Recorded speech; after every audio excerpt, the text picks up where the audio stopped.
History with Mr. D. Good morning. Well, I'd like to start today's class with just a brief kind of Civics 101 and review of yesterday's study guide. In order to do that, though, sometimes I have my best thoughts in the morning. I know some of you probably don't really start clicking until like sometime after 1 p.m. But for me, I feel like I have my best thoughts on my drive in the morning. For years, I realized that a lot of those thoughts were getting wasted because wasn't writing. I can't write while I'm driving.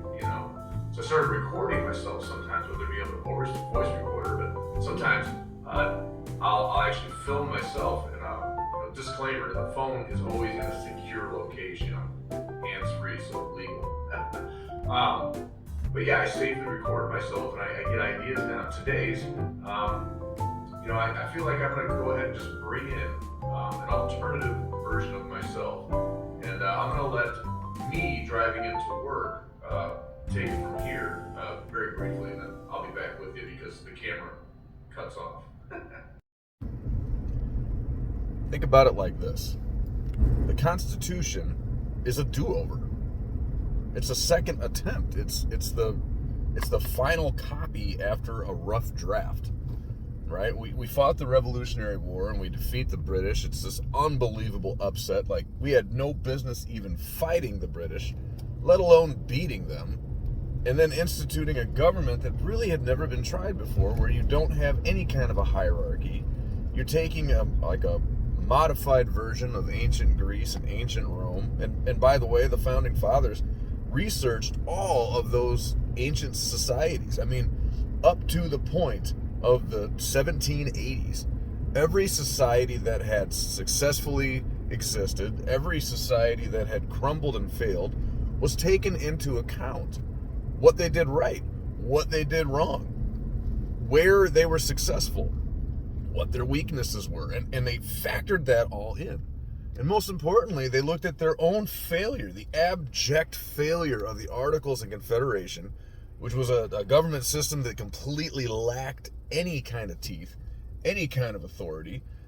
You required unanimous voting across all the states to pass a simple tax, which was, by the way, I'm not a big fan of taxes, but when you're $2 million in debt back then from the Revolutionary War, you're going to have to raise some revenue.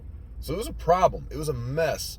And this country was on the verge of imploding before it even got started. So clearly they needed to bring the best minds together, sit down, and talk this out. So who do they pick? They picked George Washington to oversee this constitutional convention, probably the most disciplined and well-respected person of the time, commanding general of the Continental Army. And he was kind of the referee. And this is where you remember, right? All these different ideas come through. You have the New Jersey Plan, the Virginia Plan. Do we have a unilateral single house? Do we have a bicameral house? And if we have a bicameral house, how do we establish representation? Do we do equal representation where all states are equally represented, or do we do a population-based? So we decided to do both, and it was genius, because all laws start out as bills, and bills are presented in the House of Representatives.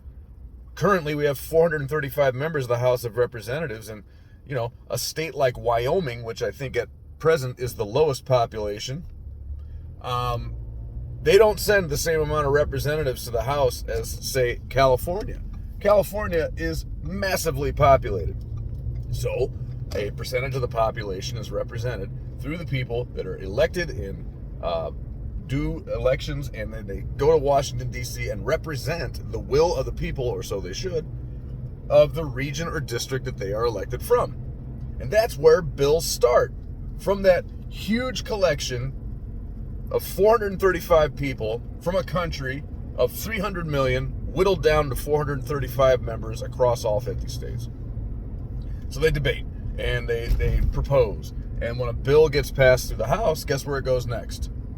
To the Senate. It's the second house of Congress. Now, the Senate has 100 members, right? We have 50 states. Easy math. 50 times 2. Every state, regardless of its population, whether it be Rhode Island, Wyoming, California, Indiana, I'll send 2 senators.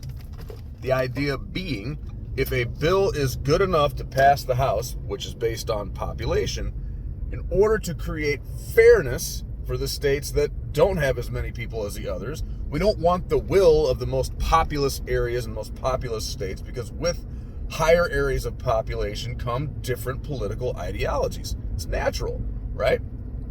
Think about a rural area versus an urban area, and think about what sort of political things those people would agree upon, but more importantly, what they might not see eye to eye on, what they would probably disagree on. And that's okay. It's totally fine. You represent yourself, you represent your community. When it goes to the Senate, though, that's the great balancing act. That's the great equalizer. Because it is based on equal representation, a more balanced and thorough checking of that bill can take place.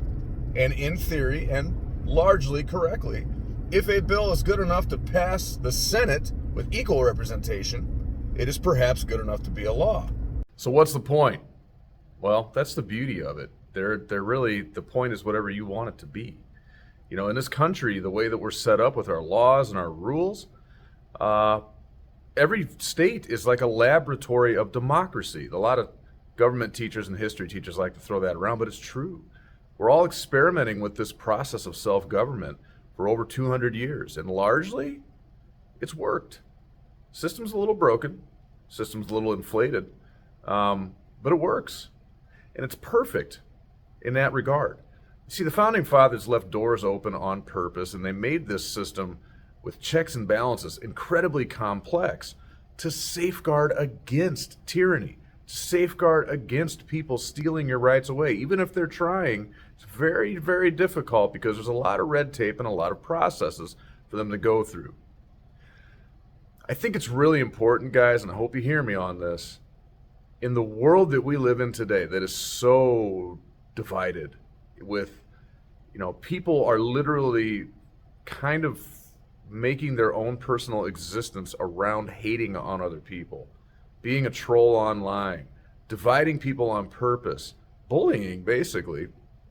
I don't understand that, never have. Even as a kid, bullying never really truly made sense to me.